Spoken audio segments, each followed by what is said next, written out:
Bismillah ar-Rahman ar-Rahim. This is Wissam Zarqa, and this is the seventh summary of the course Research Writing, and it's about introductions. Usually I don't start with introductions because it's not really what we do first. We usually come back to it at the end of the research to make it complete, to make it more logical and comprehensive anyway. We can start with it anyway, but I believe if you want to start from the introduction before you go to research, to literature, it would be so problematic. So the best start is from the research, from a literature already found before you come and start with the introduction anyway. So first, here, introduction, I'm not concerned with the body introduction paragraph of an essay. I'm not talking about academic writing in general. I'm talking about research. So here you can find something that is more related to essay. I will try to make it more related, in fact, to research. Here are they asking you, what should we have in the introduction anyway, to define some of the terms in the title. I guess, yes, if the title is not quite clear, you should start with that. You say what you mean by this word in the title. To give your opinion of the subject in an essay, in an opinion essay, yes, you do that in the thesis statement. But when you talk about research, we don't do that usually. We don't give our opinion. When you talk about like journal article, or we talk about like dissertation for a PhD, for a master degree, that we should be objective and not just starting with, there should be a place for your opinion anyway, could be, but not in the introduction anyway. To show that you have read some research on the subject, I guess when you talk about long research, you should do that. Let me say, to show that you are familiar.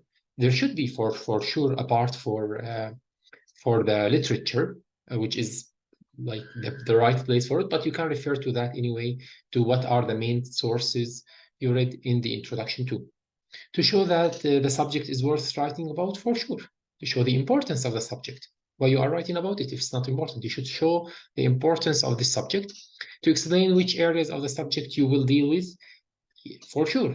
Even if you write volumes, there should be a limitation after all. So how about a journal paper or a dissertation? You should say what exactly you are focusing on. To get the reader's attention with a provocative idea. Maybe when you write an essay, this is okay, but like short essay, this is getting reader's attention. But in research, usually it doesn't go like this. And provocative idea, it means just to annoy the reader so that he's more willing to read. And no, it shouldn't be like this. It should be objective, academic, let's say, to show how your essay, or you intend to organize your essay, whether you are writing an essay or writing for a research, you should show the organization, or we call it also methodology. Like when we talk about academic writing, you should show the methodology, which is also how you will organize more or less. So let's have like more explain what we have said in more detail somehow. So it may be necessary to clarify some of the words in the title. Privatization, for example, this is about privatization. You should explain what it means. It's the process of transferring certain industries from state control to the private sector. So you explain what you mean by this term. For example, if you talk about higher education, are you talking about only postgraduate studies, which is master or PhD, or university study? You can say higher education. If you have it in the title, you should explain so that the reader would be more familiar, or like would know what exactly you will talk about. Another thing here is you should show that you are familiar with current research, especially if it's a long research. So you can say a number of researchers have examined this issue, notably, and you mentioned the most important names you will deal with in your research, or various investigations have explored the subject especially. So these are phrases just to help you understand how we refer to the literature. You must show the importance of the topic. This can, for example, you say, as privatization is increasingly seen as a remedy for economic ills in many other countries, it is worth examining its impact in Britain. So you show it was important in other countries, and it's also important in Britain, which was a pioneer in the process, in this process. So you should show the importance of the topic you are talking about. As you are writing only, not an essay, I said even if you write a book or volumes, you should have special aspects to deal with. I will give more details later anyway. Therefore, you need to explain what limits you are setting on the discussion and possibly give reasons for this. Why you are giving these limitations is also important. Only privatization completed between 1981 and 1992 will be dealt with, as it is too soon to assess the impact of later developments. So you can say that I'm not able to talk about what happened later because the results are not clear yet. Or you can say because we don't have enough information about it. You can say, you can argue that this part is more important, whatever. So also find your own benefit, for your own benefit, sorry, as well as the readers, it's useful to outline how the essay or the research will be organized. As an example here, an assessment will first be made of the performance of privatized industries themselves on an individual basis, and then the performance of the economy as a whole will be examined. So like individual cases, then the whole, this is the organization, this is the methodology. For sure, when we talk about methodology, more things can be talked when we talk about qualitative research, quantitative research, or mixture of both. When we talk about data collection, about sampling before that, all of these things should be somehow tackled in the introduction, if not in the abstract, if it is something shorter anyway.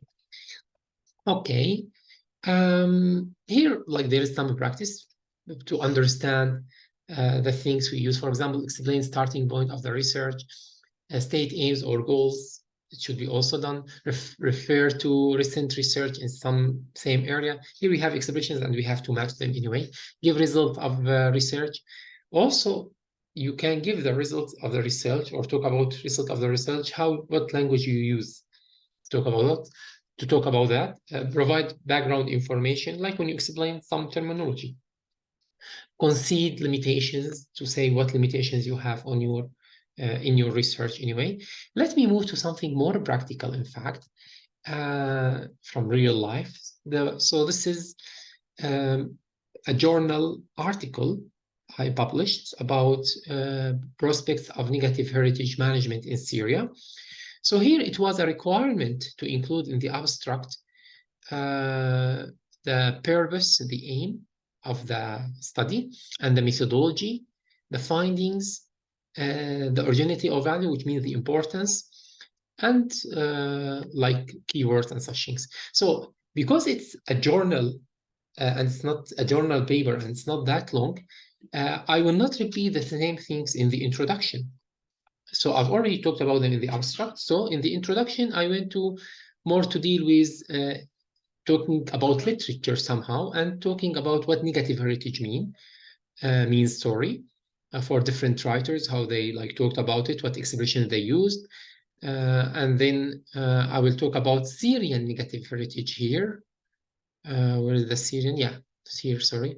Syrian negative heritage, so more specific, not negative heritage in general. So this was the introduction for like about 2 pages, let's say, in a journal paper. Whereas this is another example, and this is from a thesis, in fact, dissertation, sorry, master dissertation. It was about also negative heritage in Syria, about one case in specific, which is the massacre of Aleppo River, how we can manage it to achieve justice. So here we have introduction. Okay, in the introduction, I talk directly about the Syrian negative heritage. So to explain what I mean by Syrian negative heritage. And then I go to talk about the hypothesis, objective importance, limitation of the study, and the methodology. Let me focus here to give you example. For example, the research hypothesis is that managing the Syrian negative heritage can help in achieving justice. So this is the point of the study. The objective of this research is to propose general plan to do that. How to change this negative heritage, how to manage it, and then I will come out with a plan. And this is what I did in this study anyway. The importance of this research comes from the fact that there are no plans or attempts to manage the Syrian negative heritage being created now, the recent one. The Syrian negative heritage studied is limited, so these are the limitations of the study, to the one created during the last 10 years since 2011, and is not inclusive of all negative heritage, as it is too, here I'm saying why it is limited, because it's too large to be tackled in one study. And here also I'm explaining why I've chosen the massacre of Aleppo's River, not any other one as a case study, because the research is based on the belief that its victims can be considered of the most vulnerable ones. In the study, I explain why. And then the last part of my introduction here, the methodology, the sampling of the literature, how I did it, the data collection, how I did it, and generalized how I came to the plan, the general plan. So this is the methodology, how my research is organized more or less. Here, as it is a dissertation, so 4-5 pages, one chapter, this is the introduction. If we are talking about a PhD dissertation, it might be a longer chapter because the study will be longer usually. I hope now you have better idea about what we include in the introduction. Thanks for listening and goodbye.